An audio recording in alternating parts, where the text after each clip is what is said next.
All right. What about price setting? How do you set your prices? You don't have to say your prices. Um, was it trying to hard? Was it hard trying to find your haircut worth starting out? It's at first I'm gonna say no because before COVID, haircuts were really inexpensive. Until COVID hit, that's when our prices kind of doubled because of everything that was going on. But now, since I'm on my own, I feel like now I can price better because of the quality that I'm giving. At first, I'd be like, oh, I feel bad because I'm charging this. But then now I see what I'm giving out and I understand what I'm doing. So do I feel bad about pricing? Not anymore. Because I understand my worth and now I understand the demand for myself, which is kind of cool. I'm on demand. Like, people want to get a haircut by me. So to me, it's like the people that really, really want a haircut and respect my time, they're going to respect my price. Did you lose any clients once your prices doubled or once you started changing them? No, actually, I haven't increased my haircut pricing. I'm planning to do it during the summer. What I did increase was my braids. Because it goes hand in hand with like my haircuts. I did raise my pricing on the braids because I didn't know how popular that was coming, that trend in the barbering with the braids. Oh yeah, it's the barber game is definitely stepping up. Oh yeah. It's definitely stepping up. What's your go-to haircut? What's your money maker? I want to say my comb over fades, either medium or high. Comb over medium, Yeah. comb over medium or high fade. Yeah, those are my bread and butters, especially with the little kids. I'm so good with kids. Kids love me. I don't know why, but because I was the youngest sibling, so I didn't grow up with little kids. So you like cutting kids? Oh yeah, they're so cute. They're the sweetest. What about, do they stay still for you? Do you give them candy or do you do anything to I put the TV on, and sometimes I dance for them. dance for them? Sometimes, like, I'll sing along, and I'll just go with the flow. I don't even get upset. It's actually, like I said, it's a game for me because it's like I have to get this done. And some kids are like, no, no, no. And I just turn them around to the mirror, and I'm like, what are you scared about? Like, I'm not going to hurt you. Your mom's here. Look at my machine. I give them my machine to touch. I put it up against their body so they get a sense of like, okay, this lady's not going to hurt me. But no, kids are fun to cut. They're really fun because they say the most craziest things. I think it's so funny. And their little personalities are cute. What's your favorite clippers, trimmers? What equipment do you use? Oh my goodness, my favorite is going to be the Magic Clip right now. The Magic Clips. Okay. And then for trimmer would probably be the Babyliss, the gold one. Gold Babyliss? Wired or cordless? Which ones do you have? Which ones do you prefer? I switched over cordless because I was kind of like always tripping on my cords. So, and then corded are so heavy for your hands. My hands are tired. From the cordless? From the corded ones, they're heavier. I feel like they're heavier. Do you feel they give you more power, the corded? Oh, well, I don't know now. Probably not. Now that I'm so used to the cordless, I love how fast I can go with the cordless. Okay. I need speed. Speed. I need machines that are going to run with me because I've had some machines that I'm like, no, dude, this is slow. So the Magic Clips. Yeah. Which one's the limited edition or the... No, the Magic, the red one? Just red ones? Yeah. Okay, they had a limited edition. Honestly, whatever machines I have, it's because the guy that taught me everything, his name's Ish. I'd get whatever he'd get. Okay. Because I knew he knew what he was getting and what he was getting himself involved with. So I was like, I trust you, so I'm going to get that. I trust you, I'm going to get that. And I just learned to love it. Okay, so the wall Magic Clips and the Babyliss. Yeah. Right? Babyliss Gold Edition. Okay. Yeah, the Babyliss, they were actually a new company that's came up because before it used to just be Wall and like Andes. But now Babyliss is... You don't even really hear Andes anymore. I don't, because all I have is just Wall or Babyliss. And then I think that one's a Gamma. Is it? I'm a barber and I don't even know machines. Yeah, I just use Babyliss and Wall. It's a good combination. Andis, I never really liked their box shaver though. I've tried it. I didn't like it. I felt like it was too rough on the skin. Okay. And a lot of my clients have told me, you're the only person that doesn't make me break out. And I'm like, thank God. Do you use enhancements?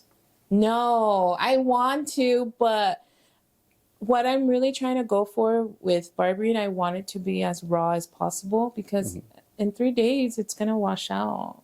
And I don't want to leave you lined up here when your hair is down here. You know what I mean? Like, I want to keep it as raw as I can because I feel like social media is just so superficial, like, because of editing and everything. I want you to look how you're going to look every day. That is true, because if you see certain haircuts online and you see them in person, They expect that. Yeah.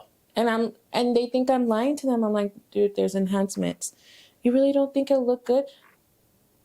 I will try my best to make it look good, but you know, either your hairline is too pushed back or your hair is very fine on top. But look at theirs and yeah, I know, but that's enhancement. Sorry. Like, Do you wear any smocks? Do you have any barber gear? no, I don't. Gloves? Oh, gloves, yeah, I have to. Hair splinters? I hate hair splinters. Like, I even stopped wearing sandals and slides because I was getting hair splinters in my feet. Oh, it was all the way down to your feet? Yeah. Because the hairs fall. I don't know if it's because I'm short or what, but I feel like I get so much hair in my shoes. So what about your shirts? I know you said you don't use like smocks or anything. Is there... Thankfully, I don't, because I just wiggle them out. And then, yeah. What's some of your favorite products? Products are pomades. My pomades. I like my pomades. My pomade right now, my favorite one would be this one. Pomade by Hair Revolution. I like how light it is. Pomade by... Hair Revolution. Hair Revolution. I like Suavecito, but depending on the hair texture. Like someone with fine, medium hair texture, I would definitely go with this. Okay. And obviously, depending on the hold they like too. Because if they want like a softer look, I'd definitely go with this. Because Suavecito, I feel like it's a good pomade, but I feel like it gives you a very heavy look with the set, like how it sets. Instead of a natural more feel to it, like it really sets it in place. And to me, pomades are for you to like be able to run your fingers, adjust your hair still. Okay. And your customers are pretty satisfied with that? Oh, yeah. Well, I have a lot of my clients with pomades or I have clients with gel. So a lot of my clients, it depends on their lifestyle. Like a lot of my construction workers probably won't do hair products because of their hard hats and they'll melt. My kids are all about gels because, you know, recess and they just don't care. And then my teenagers, right now my teenagers are a little off right now because they're just wanting the messy look, no product. They just want to get up and go. So I see that you have a hair shampooing system here. So when you were in the barber shop, did you guys have that? No, too? we No? didn't. And I wanted one so bad.